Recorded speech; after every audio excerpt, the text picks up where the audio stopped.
champions of cultural and religious diversity. Raheel is the author of Their Jihad, Not My Jihad. She's a professional speaker.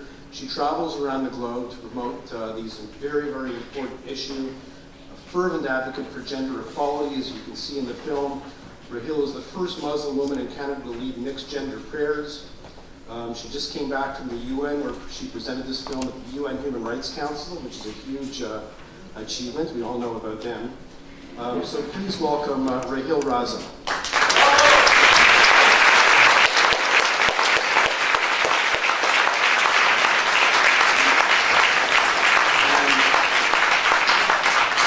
To introduce Syed Raza, who is Raheel's husband, who is very active with Raheel in Muslim Space in Tomorrow.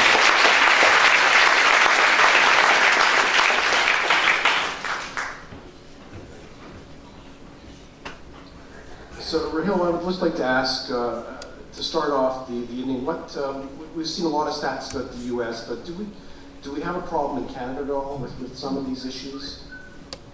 Yes, Fred, thank you for asking. Yes, we do. The issues that are mentioned in the film, FGM, forced and underage marriage and honor-based violence are prevalent in Canada as well. Until about a week ago, we did not have statistics, but just last week I was given statistics in Canada. From 1991 till now, we have had 22 honor killings in Canada. And, you know, a reporter once asked me, the issue of statistics always comes up. And I said, as far as I'm concerned, even one is too many.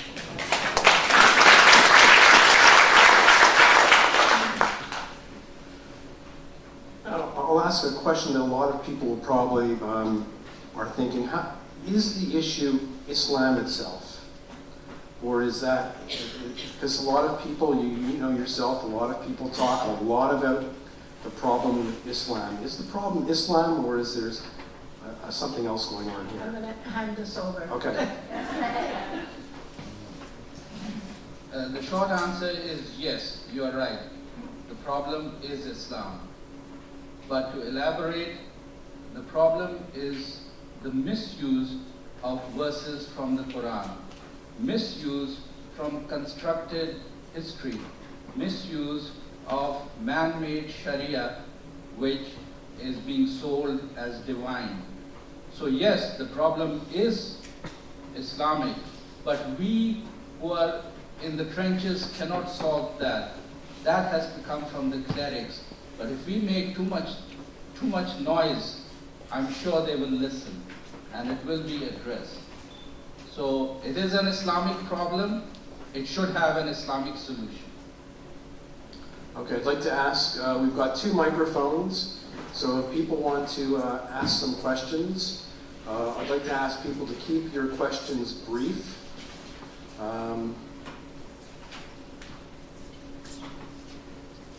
Okay, if you want to lead off. I know of a woman in Canada who told me that she was being paid to wear a hijab. Who is doing the payment, I asked her. She wouldn't tell me. Why is this a phenomenon here that we have to have women being paid to wear the hijab? And are you aware of it? And what is the agenda behind it? This is the first time I'm hearing of such a situation. I've never heard of anyone being paid. I know of people who wear it by choice. I know of people who are forced to wear it, but never anyone who's being paid. So I really don't know what to say. I mean, it's a bizarre twist in that situation, but I would also like to know who's paying her. There may be certain organizations who want to politicize the wearing of the headscarf as something that all Muslim women should do. My niece was studying in York University in Toronto, and every day she was accosted by the Muslim Students Association to say, if you are a Muslim woman, why are you not wearing the hijab? And why do you not join the MSAs? This young lady, when onwards to get a scholarship in England and is now working with the UN. She can certainly hold her own. But this is the kind of obstacles that students face in universities, especially York and Toronto. So I'm sure that somebody may have run out of reasoning to ask this young lady to wear a scarf, and I think money would have been the last resort in this case by organizations such as the MSA. So now you know why I keep. Dr. Roy? Two things. I come from Kerala in India, where we have about a third Christian, quite a lot of Muslims, and quite a lot of Hindus, and we get along very well. In the last 20 or so years, many people have been going to, many of our Muslims have been going to the Gulf states and coming back. Their wives now are in chador, in things that are completely un-Indian Muslim traditions. Why is this happening? And it's happening because of Gulf money that's spreading all over the place. Maybe that's one of the things that we need to work against, that this Gulf money that's coming around and corrupting the traditions of the Muslim populations of other places. In India, it was never a tradition for people to wear headscarves. You're absolutely right. Thank you for that question, Roy.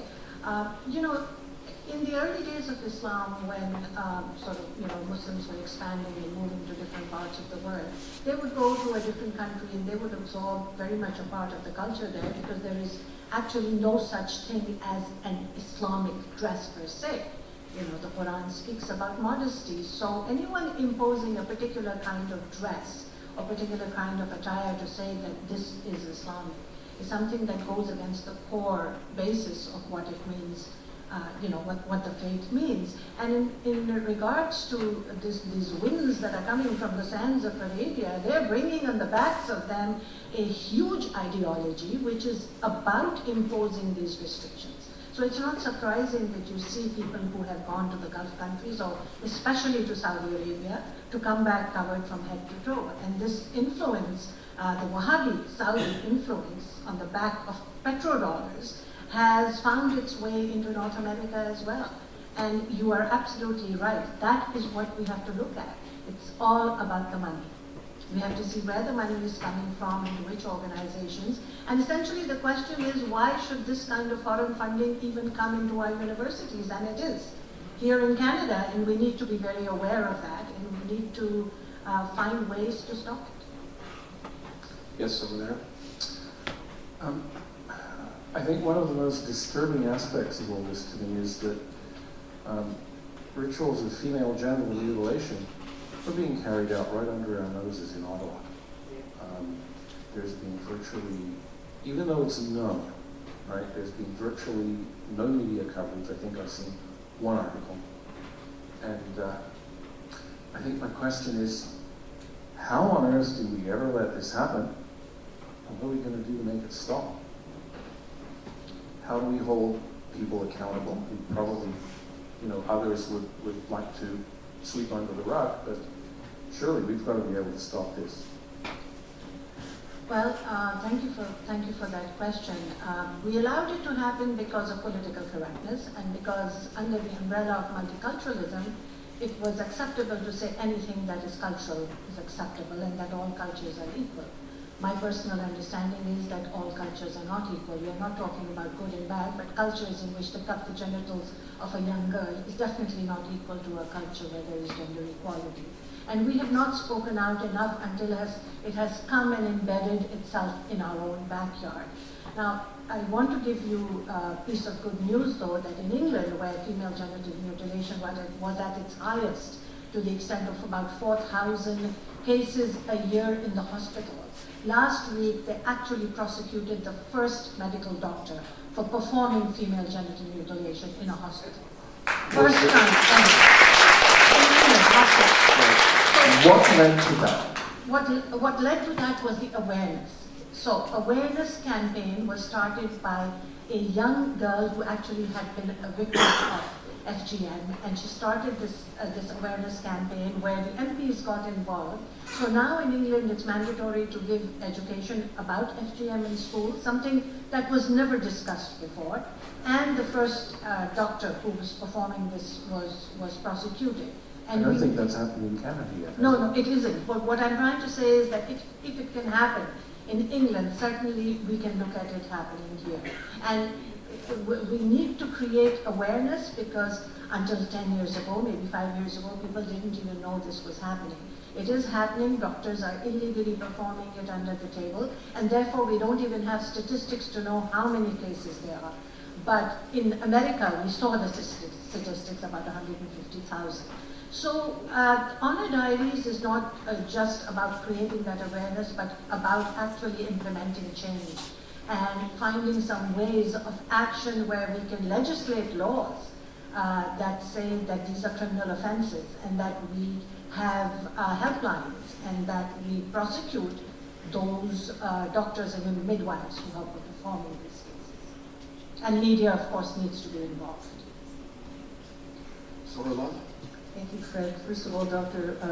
Raza, both of you, thank you very much for your courage and remarks and performing in the film.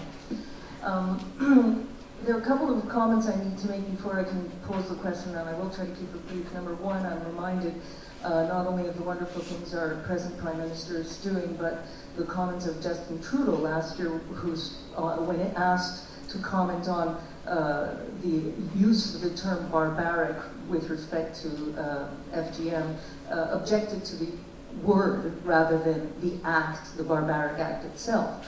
That's something, in response to the earlier gentleman's question, that all of us can keep in mind. One thing we can do is vote for the right guy. The second thing is,